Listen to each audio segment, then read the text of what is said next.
안녕하세요. 건법부자 유상록 법무사입니다. 안녕하세요, 조건입니다. 안녕하셨어요? 반갑습니다. 오늘 대표님이 최근에 신축하셨던 네. 주택 물건을 네네네. 요즘 시기가 굉장히 어려운 시기잖아요. 그렇죠. 네. 이 어려운 시기에 잘 활용해서 네네. 굉장히 큰 수익을 내는 네네. 사례가 있었다고 해서 네. 오늘 그거 한번 여쭤보려고 제가 멀리서 왔습니다. 네, 이 어려운 시기를 좀 네. 잘 극복해 나간 좋은 네. 사례가 있어서 네. 이 내용은 사실 제 블로그에도 이제 올라와 있는 네. 개인 블로그에도 올라와 있는 그런 내용인데 개략적으로 말씀을 드리면 네. 다세대주택을 신축해서 네. 그 신축한 주택을 단순하게 임대를 하는 게 아니고 네. 에어비앤비 사업을 운용을 해서 더욱더 큰 수익을 내서 이 금리도 높고 네. 경기도 안 좋고 이런 네. 어려운 시기를 네. 극복한 그런 사례입니다. 네. 대표님 블로그를 소개를 해주셨으니까 네네. 그 블로그를 보면서 한번 얘기를 한번 들어볼까요? 예, 천천히? 그러시죠. 네네. 네. 일단은 제가 제 네. 블로그를 한번 보면 네. 제목처럼 직접 건축해서 네. 에어비앤비 사업으로 노후를 해결한 실제로 이분은 계속 보유를 하고 계세요. 은퇴를 하신 분이세요? 네, 그러니까 이 사업도 하고 또 다른 사업도 하고 계세요. 네, 그리고 네. 어머니와 아드님이신데 네네. 어머님이 직접 관리하고 계세요. 네, 그래서 어머님의 노후는 이걸로 또 해결이 됐죠. 아, 그렇네요. 네, 너무 그렇습니다. 좋네요. 네. 송파구 방이동 같아요. 네, 송파구 방이동이고요. 원래 조금 사연이 있는데 네. 지분을 전체 대지 중에서 절반만 가지고 있었어요. 아, 원래 자기가 보유한 지분이 2분의 1이 있었고. 네, 2분의 네. 1이 있었고 네. 나머지 2분의 1만 네. 매입을 한 그런 사례고 네. 먼 친척으로부터 매입했습니다. 아, 그래요? 네, 같이 왕래가 갖고 없었던. 계시다가 네. 두 분이 공동 사업하실 수도 있었을 텐데. 그렇죠. 근데 그 친척분이랑은 이제 의견이 안 맞은 거죠. 그분은 그냥 처분을 하고 싶었고 이분은 사업을 통해서 이렇게 노후를 준비하는 네네네. 그런 계획을 꿈꾸셨고 네네. 네, 그렇습니다. 그래서 네. 매입 과정부터 저희가 이제 사업 관리를 해서 네. 원활하게 이제 매입을 할 수 있도록 하고 사실은 매입 전에 이제 사업성 분석이 네. 첨예하게 이루어졌죠. 대표님 가장 철저하게 많이 준비하시는 부분이잖아요. 그렇죠. 사업성. 네. 그래서 사업성 분석이 정확하지가 않은 상태에서 토지를 매입하면 네. 불확실한 자꾸 변수들이 생기고 그렇죠. 추가 네. 부담이 생기고 네. 그러면서 사업성이 떨어질 수가 있어요. 요즘 같은 상황에 만약에 사업성 더 분석 신경을 제대로 써야죠. 안 된 상황에서 네. 갔으면 그럼요. 더 보수적으로 더 신경 그렇죠. 써서 네네. 그래서 사업성 분석까지 마치고 저희가 이제 건축 허가를 받았습니다.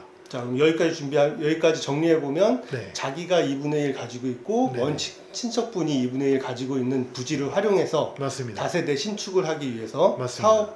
사업성 분석을 마친. 맞습니다. 그렇죠? 네, 네. 맞습니다. 네. 그래서 전체 대지가 약 285.6제곱미터에서 한 86평쯤 돼요. 그 중에 86평. 절반, 네. 한 43평 이상을 네. 18억 원에 매입을 했습니다. 네. 그리고 개요를 잠깐만 보시면 2종 일반 주거 지역이고요. 네. 네, 그리고 다세대 주택을 네.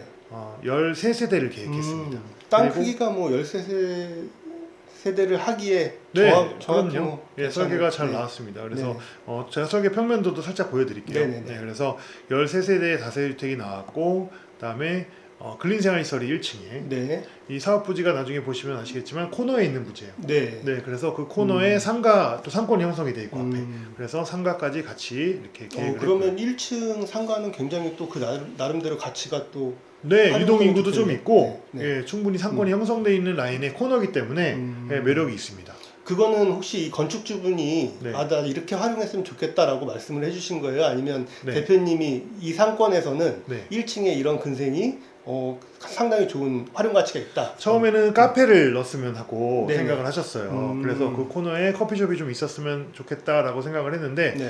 요즘에 경기가 안 좋아지고 예, 여러 가지 그 트렌드가 또 변하고 그렇죠. 예, 그렇다 네. 보니까 마지막에 준공 후에는 다른 용도로 사용 중이십니다. 아, 그래요? 그거는 스포를 하지 말고 좀 이따 보여드릴게요. 네네네, 알겠습니다. 네. 그래서 다세대주택 13세대를 대지 86평에 건축을 했고요. 사업성을 올리기 위해서 많이 네. 노력을 했고 서비스 면적이란 게 저 베란다나 이런 거 활용해서 맞습니다. 네, 면적을 맞습니다. 최대한 높여주는 거죠. 맞습니다. 네. 예, 장애인 엘리베이터라든지 서비스 발코니, 확장 가능한 발코니라든지 이런 거를 최대한 활용해서 사업성을 키울 수 있도록 네. 예, 그 매니지먼트를 했죠. 네네네. 그래서 1층에는 평면도를 보시면 여기가 코너 위치예요. 네. 그래서 이 코너에 장점을 살려서 그린생활시설 네. 약 한 12평? 12평. 네, 정도 네네. 되는 그런 그린생활시설 주차를 8대를 이렇게 계획을 했고 엘리베이터를 계획을 했고요. 네.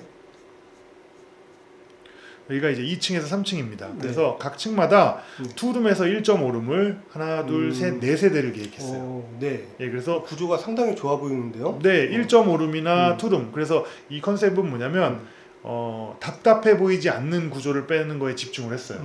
네, 그래서 억지로 3룸을 만든다든지 네네. 1.5룸밖에 안 되는 사이즈에 억지로 투룸을 만든다든지가 네. 아니고 1.5룸을 만들더라도 개방감 있고 투룸을 만들더라도 좀 넓어 보이는 네네. 그런 개방감 있는 구조를 기획하는 거를 좀 우선시했습니다. 그리고 4층에도 네. 투룸과 투룸 2세대를 네. 계획을 했고요. 구조를 보니까 네. 처음에 이거 그 분양이나 아니면 전세, 네. 임대를 놓기 위한 목적, 맞습니다. 수축 목적이었죠. 네, 처음에는 그 목적으로 사업을 진행하신 네. 거고 네. 에어비앤비는 네. 갑작스럽게 상황이 어려워지다 보니까 그러니까요. 예, 이 네. 난간을 극복하기 위한 아이디어로 예, 나왔다고 네. 보시면 돼요. 네. 그래서 5층도 1.5룸과 투룸, 네. 예, 거실이 있는 투룸 계획을 네네. 했고 여기서는 직접 거주를 하고 계십니다. 어머니가. 아드님은 다른 거주 안 거죠. 하시고. 예, 그러시죠. 네. 예, 그래서 혼자 이렇게 거주하시는 데는 이 면적이 충분하다라고 해서 협의를 통해 가지고 네네. 계획을 했고요.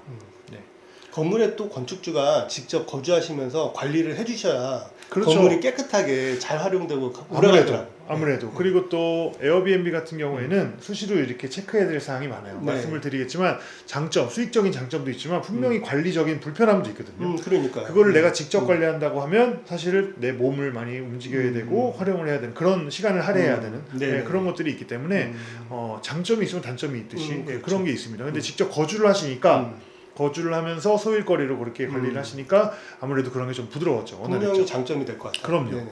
그래서 임대사업자 등록까지 마치시고 이렇게 건물 지은 겁니다. 오, 네, 멋있네요 건물이. 네, 시원하게 지었죠. 네네. 네, 건물 이름도 늘 푸른 인더바인. 이름도 저희 이름도 잘 지으셨어요. 네, 저희 회사 이름 따가지고 네, 네네. 저희 회사 이제 로고랑 해서 네네. 이제 요건 제가 서비스로 해드렸습니다. 이거는 혹시 저 명칭 저렇게 써달라고 강요하시거나 아니 건물 이름을 제 마음대로 지을 수가 있나요? 그쵸. 네. 건축물 대장에도 나오잖아요. 저 네, 건물 그렇죠. 이름. 예, 네. 그렇습니다. 이뻐요. 네. 그래서 내부를 보시면 여기 엘리베이터 홀 들어와서 여기가 실내예요. 너무 이쁘다. 네, 그래서 에어비앤비 사업을 하려면 아무래도 가구라든지 네. 집기가 세팅이 돼야 되고 편의 네네. 시설들이 이렇게 들어와야 경쟁력이 있으니까 네, 그래서 이런 세팅을 했습니다. 그러면 이제 이거는 준공 완료 후에 에어비앤비를 하겠다라고 하고 세팅한 맞습니다. 분위기네요. 맞습니다. 네. 세대당 한 450에서 500 정도. 네, 가구랑 네네. 집기랑 뭐 이런 것들 다 세팅을 하는데. 분위기 너무 좋은데요? 그렇죠. 이런 이제 아기자기한 각 그 집기 네. 소품들도 다 마련을 하고 이런 테이블이라든지 집기를 다 제공을 하고 이런 느낌이에요. 좋다. 침대하고 다. 네. 네, 그렇습니다. 이렇게 경쟁력 있는 그 구도를 갖춰야 에어비앤비도 뭐 한다고 다 잘 되는 거 아니에요. 그렇죠. 예, 그 충분한 서비스가 있어야 돼요. 근데 여기 입지가 일단 괜찮잖아요. 그렇죠. 방위동이면. 네, 그렇죠. 앞에 공원도 크게 있고, 그러니까. 그리고 그 옆에 병원이라든지 대형 병원이라든지 이런 것들이 있기 때문에 그 근로자들이라든지 네네. 직장인들 또는 관광 수요도 있어요. 음. 네, 그래서 그런 것들이 복합적으로 수요층을 이루고 있다. 되게 이쁜 것 같아요. 좋네. 네, 맞습니다. 그래서 에어비앤비 사이트에서는 이런 식으로 홍보가 되고 있습니다. 에어비앤비에서 네, 홍보가 이렇게 되고 있고. 이 에어비앤비 사업을 안 해본 사람들도 이거 한번 도전하면 네. 할 수 있겠죠? 할 수는 있죠. 할 수는 있지만 공부 많이 해야 되고 네, 준비도 많이 해야 되고 또 앞서 말씀드린 것처럼 에어비앤비 한다고 다 돈 벌고 다 편하게 돈 벌고 절대 아니에요. 네, 그만큼 내가 알아봐야 되고 또 몸을 움직여야 되고 시간을 할애해야 되는 게 있습니다. 수익이 큰 만큼 당연히 반대급부도 그렇죠. 발생이 되는 거니까. 그렇게 하죠. 이분 같은 경우에는 그렇게 관리를 잘하니까 별 5개 네, 그렇게 운영이 잘 되고 있습니다. 네, 이런 식으로 홍보가 되고 있고요. 저희 기념사진도 이렇게 네, 건축주하고 얼마나 행복해 보이십니까? 네, 사업이 그래도 아니 왜냐면 굉장히 어려운 금리가 높아져서 마음적인 부담 저도 사업하면서 그렇게 가졌었는데 이런 좋은 아이디어로 이 상황을 헤쳐나갔으니까 아주 좋죠. 전세 사기 이후에 전세 수요가 완전 급감하고 그렇죠. 그것도 컸어요. 전세 대출도 안 되고 네, 보증보험 맞아요. 증권 발급도 어려워지고 맞아요. 금리는 오르고 맞습니다. 막 이런 상황이니까 얼마나 조마조마했겠어요 사실은. 맞아요. 네, 맞아요. 근데 이렇게 됐는데 그런 상황 때문에 네. 오히려 생각 안 했던 에어비앤비 사업을 하게 되고 네, 맞습니다. 그러다 보니까 수익이 오히려 2배, 3배가 맞아요. 된다. 네, 맞아요. 그렇죠. 네. 전화위복. 네, 3배까지는 아니고 한 2배. 네. 극단적으로. 네, 네, 네, 네, 네. 네. 그래서 그 1층 아까 코너 부분. 네네. 네. 궁금했어요. 여기는 그 밀키트. 무인 밀키트 판매점. 아, 요즘 그 무인 영업. 네, 많이 그렇습니다. 원래는 이제 카페를 임대를 하려고 했는데 24시 밀키트 네. 점을 운영을 하겠다라고 이제 결정을 하셨어요. 네, 그래서 여기가 직접 운영하십니다. 아, 네, 직접 운영하셔서 왜냐면 큰 불편이 없을 거라고 보고 직접 운영하시는 걸로 결정을 하셨어요. 네, 수익이 뭐 에어비앤비로도 나고 상가에서도 그렇죠. 나고 상가는 서비스. 뭐 위에 직접 거주하시니까 거주 이익도 해결되고. 누리고. 네, 맞습니다. 너무 좋네요. 네, 재밌습니다. 그러면 실제 이제 그 전세 임대를 세팅했을 때랑 네, 맞습니다. 실제 에어비앤비도 사업이잖아요. 네, 그렇죠. 지금 사업 수익일 텐데 네, 그렇죠. 이 임대 수익과 이 사업 수익의 비교하면 네, 네. 그 비교를 한번 네네. 간단히 설명을 드릴게요. 네네. 일단 일반 임대 수익으로 운영했을 때, 네. 일반 임대 수익으로 운영했을 때는 토지를 18억에 매입했고 네. 각종 비용이 이렇게 들어서 네. 13억 이상 들어서 사실은 본인이 가지고 있던 2분의 1 지분까지 사실 들어간 거니까 그렇죠. 그렇죠? 네, 네. 그렇게 이제 네. 그거는 계산을 해야죠. 음. 그리고 임대료를 네. 룸당 평균 네. 3,000에 120 정도로 적용을 했어요. 예. 최초에 이제 계획하실 때 사업 분석하실 때 네네네, 네. 그렇죠. 네. 그래서 이거는 일반적으로 임대를 했을 때 이 정도 수익은 지금도 뭐 충분히 이 이상 나올 수 있는 월세는 나오니까요. 지금 오히려 더 올랐을 수도 있죠. 네. 네. 그래서 일단은 임대 수익 대비해서 투자 금액 대비해서 한 7.9% 정도 2분의 1 지분 매입 이때만 해도 이 정도 돼도 너무너무 좋은 수익률이잖아요. 네, 나쁘지 않죠. 네, 너무너무 근데 여기에 좋은 재밌는 점은 네. 제가 금리를 네. 고금리를 반영을 했습니다. 6.5. 6.5%. 그러니까 원래는 더 좋았죠. 그렇죠. 예, 그런데 이 현실적인 금리를 반영을 했어요. 그때 당시 실제 금리는 그때 당시엔 3.5%? 그렇죠. 네, 그러면 이거 거의 배잖아요. 네, 그렇죠. 예, 그런데도 그럼에도 불구하고 이 정도 수익은 나오는 아주 괜찮은 사업이었죠. 진짜 보수적으로 일단 네, 사업 분석을 그렇죠. 하셨는데. 그래서 지금도 나쁘지 않은 사업인데 이거를 이제 에어비앤비로 운영을 하니까 네. 숙박료가 1일 숙박료가 하루에 8만 원 정도 돼요. 네. 예, 그리고 8만 원이면 싼 거 아닌가요? 오히려? 8만 원에서 9만 원 사이. 그래요? 네, 그래서 그 정도 되고 부가세는 별도였고 그 다음에 한 달 중에 상달에 네. 30일이잖아요. 네. 100%다 차진 않는데요. 그래서 80% 운용이 된다. 그러니까 한 24일 정도가 운용이 되고 나머지는 이제 공실이다라는 걸 전제로 했어요. 근데 제가 이제 건축주랑 직접 인터뷰를 네. 해보니까 네. 장기 투숙객들이 또 있어요. 장기 투숙객 받으면 오히려 아주 너무 공식률이 많이 떨어지죠. 네, 너무 좋죠. 네. 공실률도 떨어지고 관리할 것도 거의 없대요. 그렇죠. 예, 청소도 뭐 소지하고 청소하고 이런 것도 횟수가 줄고 그러니까 너무 좋은 거야.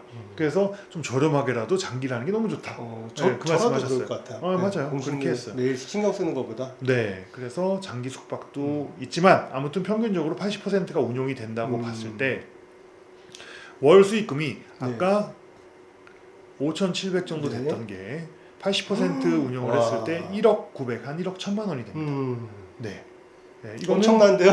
네, 엄청나죠. 이거는 대출이자 제외한 겁니다. 네, 빼고 내가 가져가는 대출이자도 돈. 빼고. 네, 대출이자 제외하고 내가 가져가는 돈. 대신 네. 에어비앤비 사업을 하게 되면은 뭐가 있냐면 네. 보증금이 없어요. 네. 앞서서 비교한 표를 보시면 그렇죠. 네, 보증금 3천만 원씩 13세대 주인 세대가 거주를 하는데 이거는 제가 비교하기 좋게 주인 세대도 임대를 놓는다는 전제로 계산을 했습니다. 그래서 3억 9천에 임대 보증금이 있지만 에어비앤비는 없어요. 그러니까 3억 9천에 투자 금액이 더 드는 거예요. 투자금을 회수할 수 있는 방안이 없으니 네, 맞습니다. 이거는 이제 자기 자금이 그만큼 더 들어간다라고 맞습니다. 봐야 되겠네요. 맞습니다. 그거는 고려를 해서 판단을 하셔야겠죠. 본인이 그러한 자금을 부담할 수 있는 여건이 되는 경우에 이제 가능한. 그럼요. 그것도 주의할 사항이죠. 그래서 지금 보시면 7억 2천 정도 투자했던 게 그렇죠. 11억 투자했는 게 정도를 그럴 수밖에 없습니다. 네, 투입하는. 네, 그렇습니다. 그래도 수익금 자체가 높기 때문에 이런 보증금에 대한, 그러니까 투자금에 대한 부담을 할 수 있는 경우라면 충분히 검토해 볼 만하다. 연봉이잖아요. 그렇죠, 연봉이죠. 네, 부럽다. 네, 그렇습니다. 그래서 네. 수익률이 이렇게 높습니다. 네. 아까 말씀드린 13세대를 8만 원씩 네. 24일, 한 달 중에 24일 한 거죠. 그래서 네네. 12달을 계산했을 때 그 정도의 수익이 나온다. 좋네요. 1년에. 그렇습니다. 그래서 에어비앤비 수익이 거의 2배에 가까운 수익이 났고 지금 뭐 저도 이제 이런 사업들을 하시는 분들이 옆에 계신데 네. 그분들도 평균적으로 그렇게 말씀하시더라고요. 네. 그냥 임대 놨을 때보다 음. 2배 정도의 수익률을 맞아요. 네, 그 정도 보시면 맞는 것 기대할 수 같아요. 있다. 이렇게 생각합니다. 네, 맞습니다. 근데 에어비앤비 사업 한 번 더 말씀을 드리지만 네. 그냥 편하게 2배나 되는 월세를 내가 받는다 이렇게 생각하실 사업은 아니에요. 내가 직접 관리를 하는 경우에는 정말 바쁩니다. 네, 신경도 많이 쓸 게 있고 하루 종일은 아니겠지만 그래도 관리하는 거를 내가 신경을 많이 써야 된다. 관리가 중요하다. 네, 갑자기 그렇습니다. 궁금한 거 하나 생겼는데 네네. 그러면 에어비앤비 사업을 하려고 애초부터 마음을 먹었다면 네. 건축의 그 모양이나 형태나 구조 뭐 이런 것들이 좀 달라질까요? 아, 그럴 수 있죠. 근데 애초에 다행히 잘 들어맞았던 게 제가 이제 개방감 있는 구조나 좀 시원한 느낌, 억지로 빼는 느낌이 아니고 그런 계획을 하다 보니까 일반 모텔 답답하잖아요. 그렇죠. 네, 그리고 호텔은 이게 주거 생활을 장기적으로 하기에는 소규모에서는 좀 불편한 면이 있는데 개방감 있는 구조에 편의 시설이 다 들어있다 보니까 오히려 경쟁력이 된 것 같아요. 그러니까 실제 거주하는 사람이 만족할 수 있는 상황을 그렇죠. 애초부터 만들어 놓으니까 네, 맞습니다. 이게 활용성이 또 커지는 맞습니다. 거예요. 광범위한 누구나 거죠. 네, 스펙트럼이 넓어지는 거예요. 그쵸. 그래서 그런 경쟁력이 어떻게 보면 좀 좋은 사업으로 갈 수 있었던 장점이 되지 않았을까. 저는 오히려 이 요즘 그 어려운 시기가 네, 더 좋은 기회를 만들었다는 네, 생각이 맞습니다. 드네요. 그래서 이 상태에서 금리만 낮아진다면 제가 아까 6.5% 기준으로 했지만 뭐 지금 뭐 미국 상황도 그렇고 여러 가지로 지금 조금 더 떨어져 있어요. 네, 사실. 장기적으로 저희가 기조가 네. 조금 낮아질 거라고 금리 기조가 이제 조금 더 저금리 기조가 올 것이다라고 지금 예측을 하고 있는데 그렇죠. 많은 분들이 그렇게 하고 계신데 실제로 그렇게 된다면 이 사업의 수익금은 훨씬 더 커집니다. 그러게요. 아까 대출받은 금액이 큰데 그거를 6.5%를 적용했으니까 그러니까. 그게 절반으로 하면 뭐 1억 5천 이상 수익이 날 수도 있고 굉장히 큰 수익이 날 수 있는. 그때쯤 사람들이 이거 많이 알게 되면 네. 붐처럼 또 한번 일어날 수도 있겠네. 그래도 경쟁력 있는 사람은 살아남습니다. 그러니까요. 네. 네. 네, 그렇습니다. 오늘 소개해주신 사례 들어보니까 네. 전 너무 좋은 게 네. 위기를 오히려 기회로 활용했다. 네. 활용할 수 있는 부분이 됐다. 맞습니다. 처음부터 건축하실 때부터 더 좋은 경쟁력 있는 물건을 만들어 놓으니까 어려운 상황에서도 쓸 수 있다. 맞습니다. 그런 것 맞아요. 같아요. 맞아요. 좋은 사례 소개해 주셔서 감사하고 네네. 다음에도 또 이런 사례 있으면 네. 저한테 연락 주시면 제가 바로 뛰어올게요. 알겠습니다. 오늘 좋은 사례 소개해 주셔서 감사하고 네. 오늘 방송은 여기까지 하고 네. 다음에 또 뵙겠습니다. 네, 감사합니다. 네.